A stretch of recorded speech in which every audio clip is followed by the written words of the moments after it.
하나니. 로마서 1장 17절은 이제 종교 개혁으로 이어진 말씀이고요.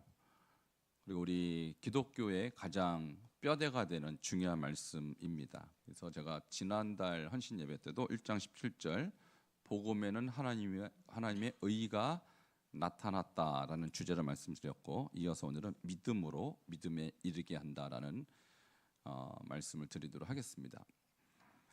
여러분, 믿음으로 믿음에 이른다. 왜 믿음이 두 번 들어갔을까요? 한 번만 써도 되지 않을까요? 믿음에 이르게 하나니. 복음에는 하나님의 의가 나타나서 믿음에 이르게 하나, 이렇게 되잖아요. 근데 왜 두 번 얘기했을까요?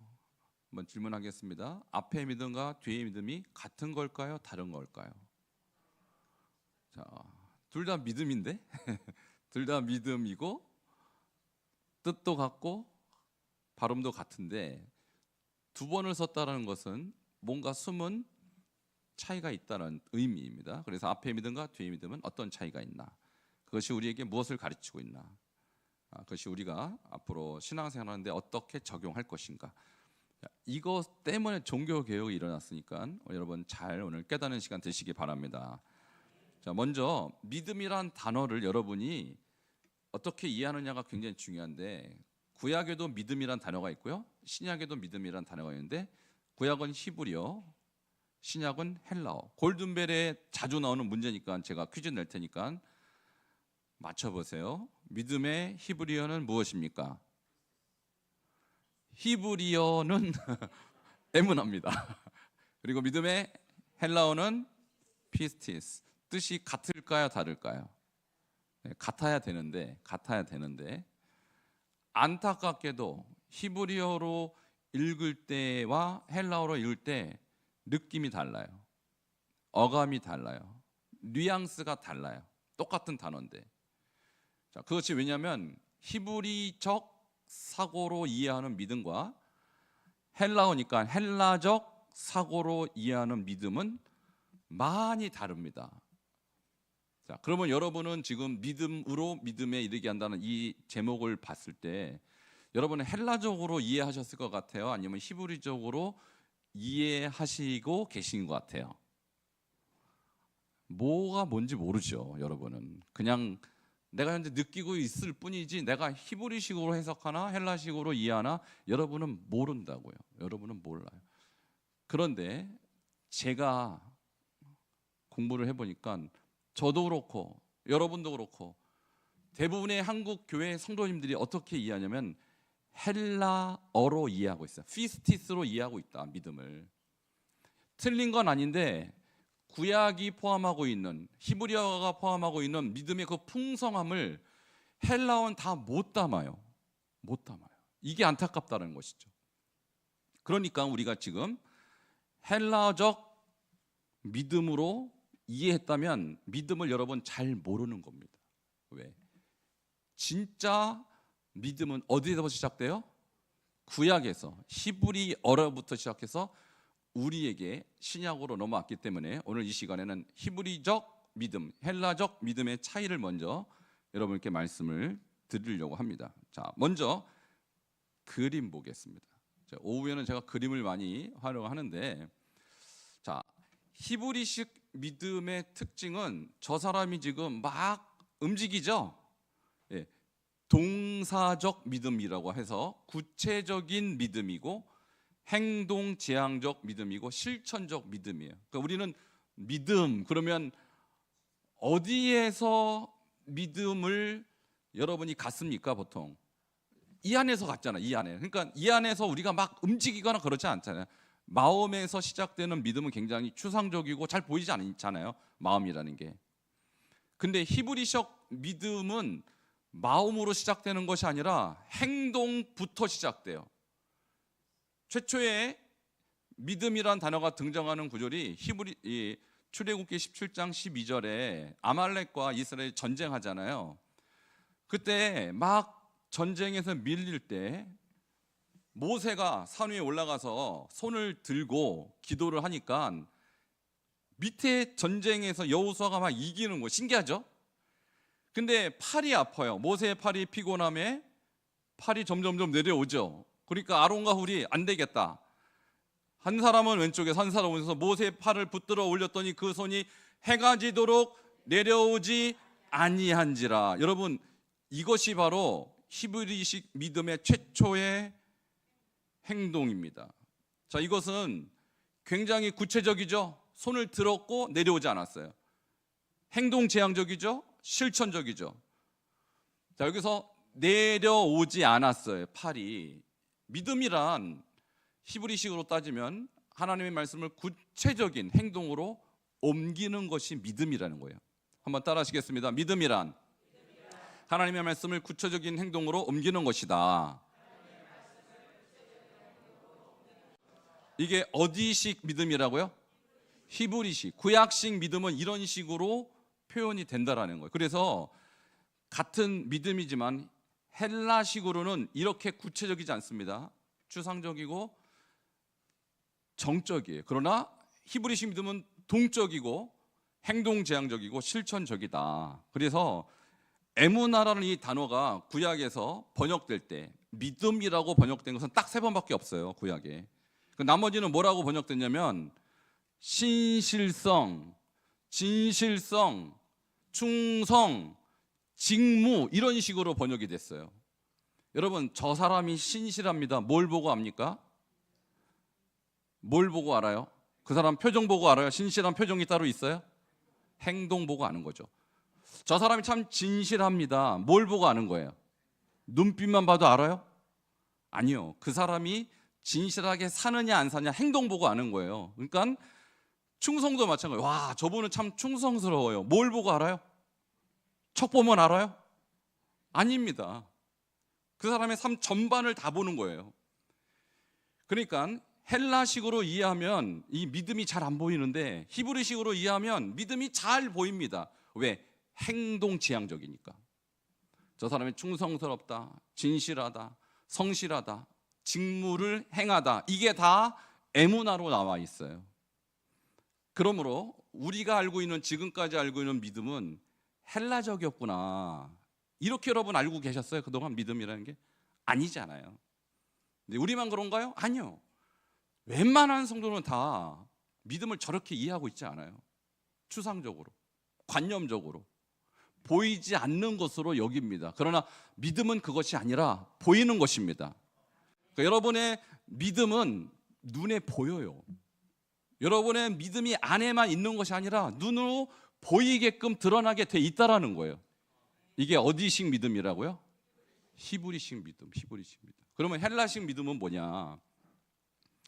자, 헬라라는 이 동사, 이 단어 자체가 그리스라는 단어거든요. 단어가 그리스의 철학과 연결이 됐어요. 그리스는 철학의 나라, 굉장히 지적인 나라고 철학을 추구하고 사람의 사상을 추구합니다. 그러니까 그들이 믿음이란 단어를 에무나에서 번역할 때, 피스티스라는 단어 번역할 때 어떻게 이해했을까요? 무슨 적으로? 철학적으로 이해했다고. 철학적으로. 동사적으로 이해하지 않고 명사적으로 이해했다고요. 자, 믿음의 헬라적 이미지를 떠올리겠습니다. 자, 그림 보여주세요. 자, 저분이 지금 믿음이 뭘까 하고 생각하고 있죠. 자, 저게 헬라적 믿음의 이미지예요. 아까 동사적으로는 히브리죠. 동사적으로 움직이죠. 행동하죠.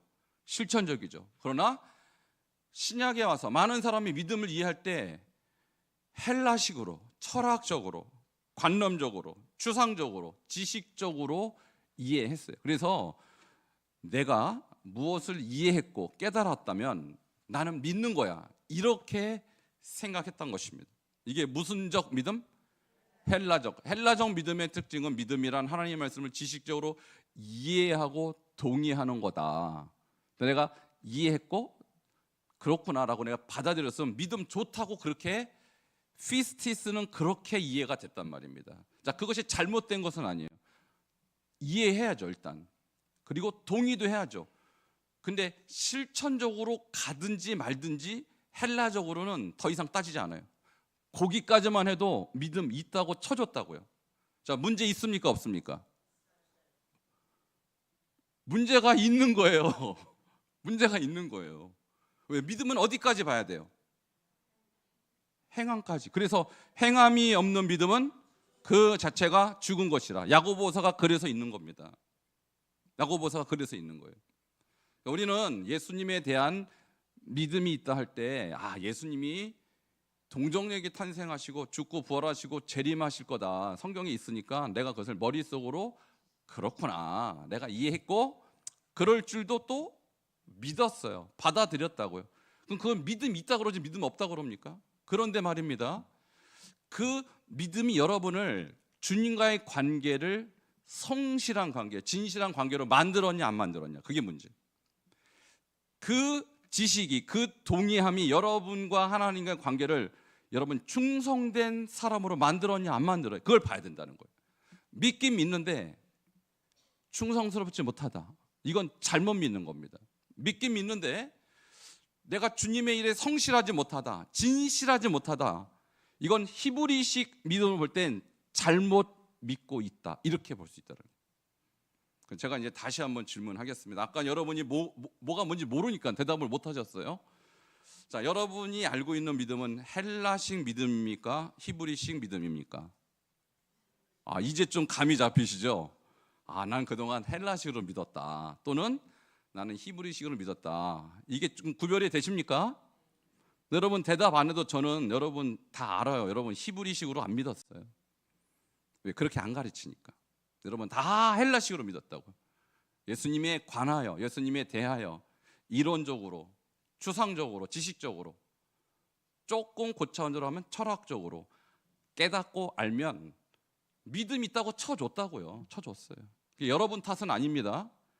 기독교가 헬라화 되면서, 헬라 기독교가 전 세계에 퍼지면서 한국뿐만 아니라 대부분의 나라와 교회들이 그런 식으로 믿음을 이해해 왔다. 근데 문제는 그것이 주님 앞에서도 인정받느냐, 그것이 문제라는 거예요. 주님이 인정하실 것 같아요, 안 하실 것 같아요? 주님이 인정 안 하십니다. 그게 문제라는 거예요. 그것이 야고보서가 하는 주제예요. 행함이 없는 그 자체가 죽은 것이라. 믿음이 그의 행함과 함께 일하고 행함으로 믿음이 온전하게 되었다 그랬어요. 우리가 지금까지 추구했던 믿음이 만일 그냥 헬라적인 수준에 머물렀다면 주님이 여러분에게 야고보서를 다시 읽어라 분명히 이럴 겁니다. 여러분을 믿음을 제대로 깨달으시길 바랍니다. 그리고 믿음다운 믿음을 가지셔야 돼요. 자, 두 번째, 그러면 이 믿음이 이제는 어떻게 펼쳐지냐? 세 가지 차원으로 펼쳐져요. 어떻게 보면 세 가지 단계라고도 볼 수 있고 세 가지 차원으로 믿음이 확장이 되는데, 첫 번째 차원은 1차원적 믿음인데요, 지식적 믿음이라고도 볼 수 있습니다. 함께 따라하시겠습니다. 지식적 믿음. 자, 무엇인가 하면은 아까 헬라적 믿음하고 같은 것인데 복음을 지식적으로 이해하고 깨닫는 거예요. 예수님에 대하여, 그리고 예수님에 관하여, 그분의 탄생과 죽음과 부활과 재림을 내가 지식적으로 모르면 못 깨닫잖아요.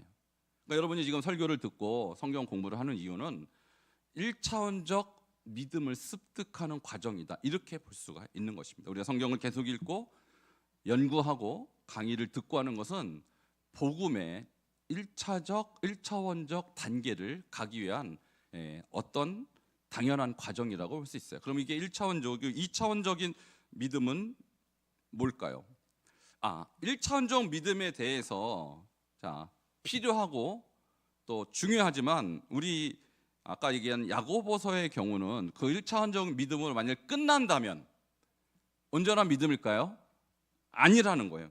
야고보 2장 19절 함께 읽도록 하겠습니다. 그렇게 끝나는 믿음에 대해서 야고보가 뭐라고 설명할까요? 시작. 내가 하나님은 한 분인 줄 믿느냐? 잘하는도다. 귀신들도 믿고 떠노니라. 자, 마귀가요, 사탄이 하나님이 한 분이신 줄 믿어요, 안 믿어요? 믿음이 좋습니다. 마귀도 하나님이 한 분이신 줄 믿고 그분이 창조주인 건 마귀가 믿을까요, 안 믿을까요? 믿는다고요. 지식적으로. 이것은 사탄도 소유하는 믿음이다. 그러니까 1차원적 믿음이 있다고 해서 주님이 그 믿음을 훌륭하다 이렇게 말씀하지 않는다는 사실. 이게 지금 로마서 1장 17절을 이해하는 굉장히 중요한 과정입니다. 지식적 믿음이 필요 없다는 것이 아니라 중요하지만 이걸로 멈춰버리면 사탄도 알고 있는 믿음을 네가 자랑할 수 있느냐? 이렇게 볼 수 있다는 것이죠. 자, 두 번째 2차원적 믿음으로 그럼 올라가야겠죠. 자, 이것은 감정으로 연결되는 믿음이 함께 따라하시겠습니다. 감정적 믿음.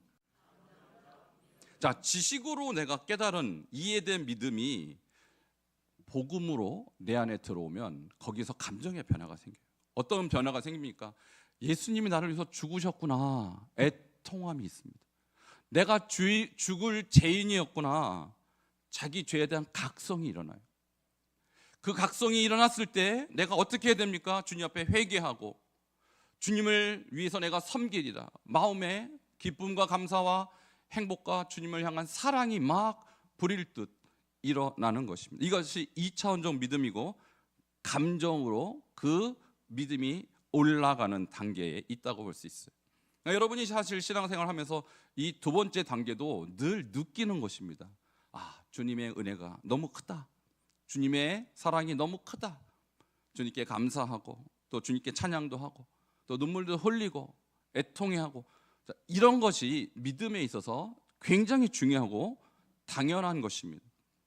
자, 근데 감정적인 믿음으로 멈춘다고 했을 때 문제가 심각합니다. 자, 왜냐하면 감정적인 믿음으로 우리가 구원받을 수 없어요. 자, 왜 그런가요?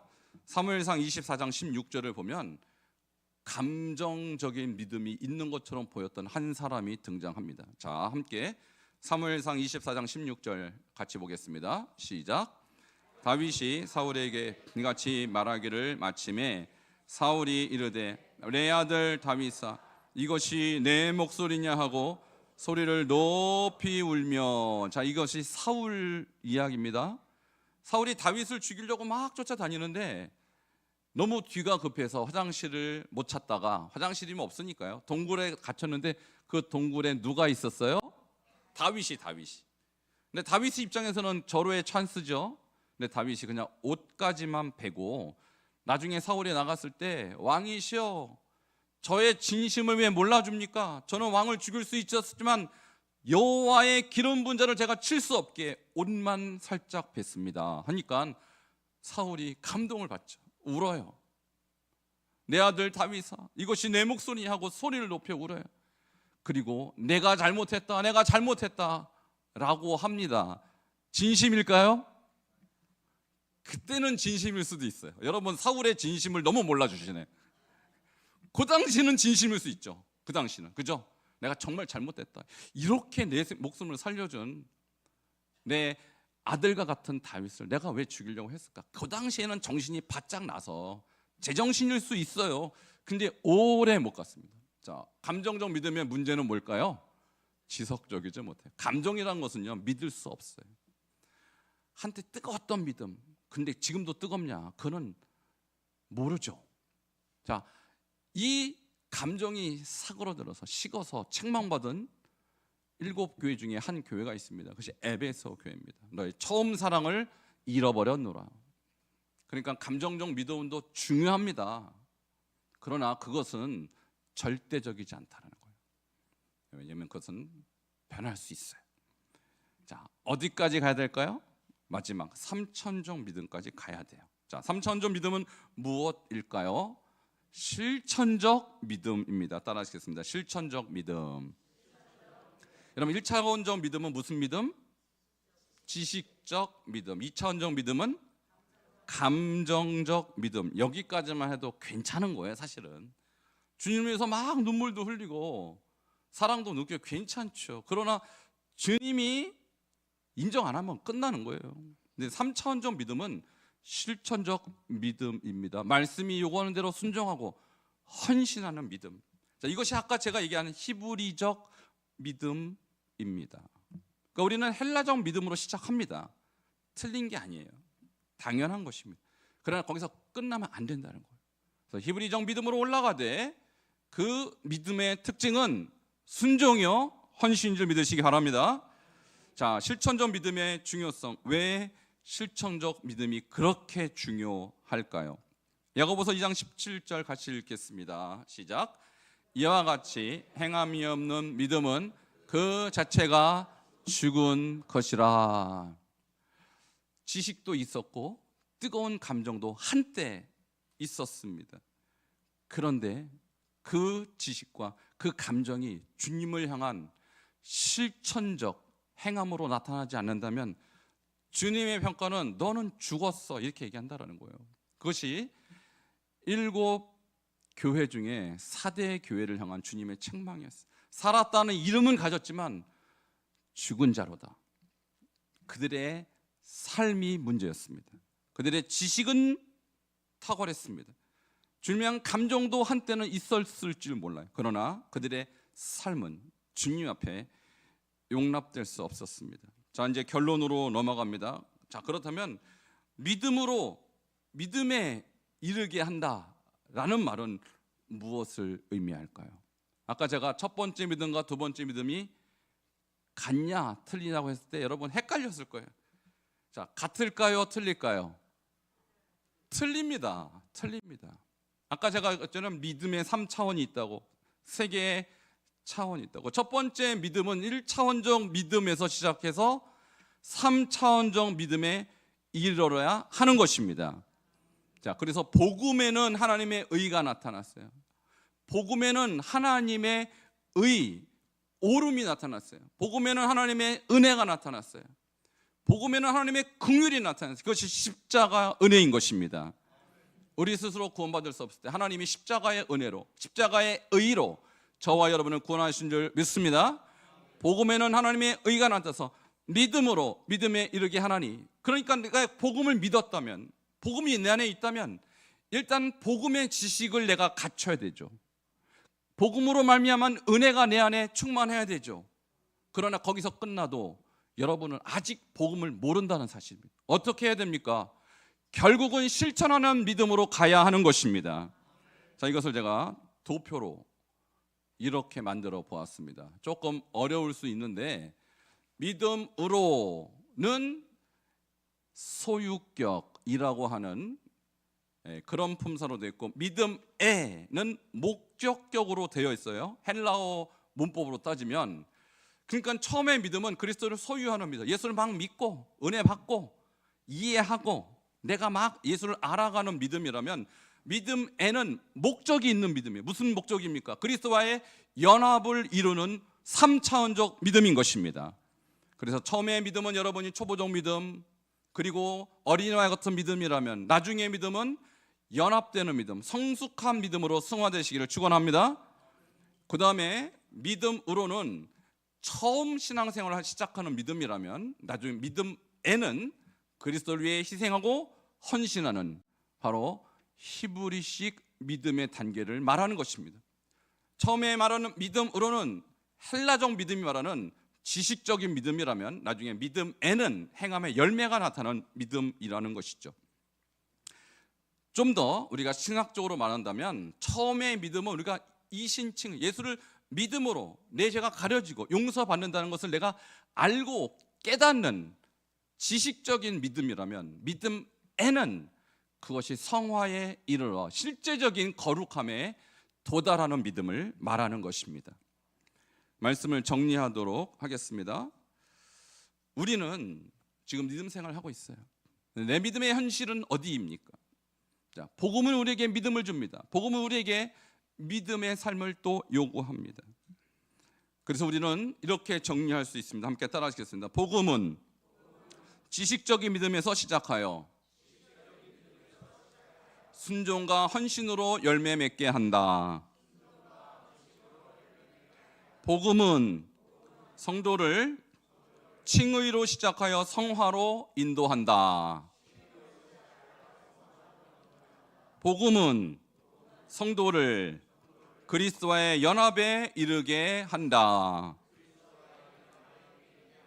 그러니까 우리는 복음을 지금 듣고 있습니다. 복음을 알고 있습니다. 근데 이 복음이 어디에서 멈춰져야 하냐면 지식에서 멈춰지지 말고 감정에서 멈춰지지 말고 순종과 헌신까지 가시길 축원합니다.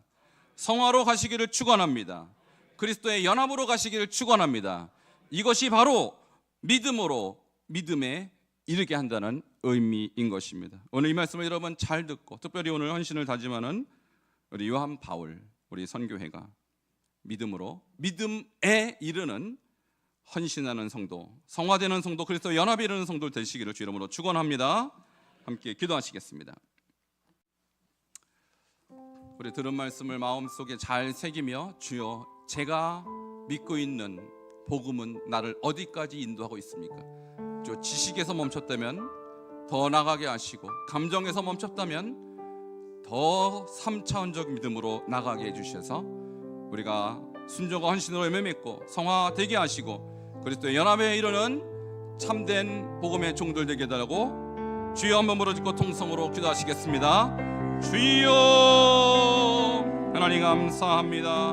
오늘 믿음에 이르게 한다는 이 말씀이 주는 의미가 무엇인지 함께 보았습니다. 주여 우리는 너무나도 지금까지 주상적으로 지식적으로 철학적으로 믿음 생활해 왔습니다. 주여 우리의 잘못을 용서하여 주시옵소서. 주님 우리에게 요구하시는 믿음은 행하는 믿음이요 실천하는 믿음이요 아버지와 연합하는 성화하는 믿음이오니 주여 이제는 믿음으로 시작하여 믿음에 이르는 성화적 삶, 실천적 삶, 주님과 연합에 이르는 거룩한 하나님의 백성들 되게 하시옵소서.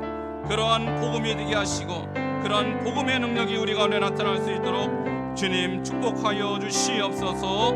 예수 그리스도 이름으로 기도하옵나이다. 아멘. 주님 감사합니다. 오늘 믿음에 이른다는 말씀의 의미가 무엇인지 함께 보았습니다. 우리가 단지 지식적으로 단지 감정적으로 주님을 믿는 데서 그치지 아니하고 아버지 그 믿음이 더 나아가 순종과 헌신으로 열매 맺게 하시고 주님이여 성화의 삶을 살게 하시고 그리스도의 온전한 연합에 이르는 믿음에 이르는 복음의 삶이 우리 가운데 있게 하여 주시옵소서. 특별히 오늘 헌신을 다짐하는 바울, 요한 남성교회 회원 한 분 한 분마다 이러한 복음의 역사, 이러한 복음의 열매가 맺혀질 수 있도록 하나님의 은혜와 능력으로 함께하여 주시옵소서. 예수 그리스도 이름으로 기도하옵나이다. 아멘.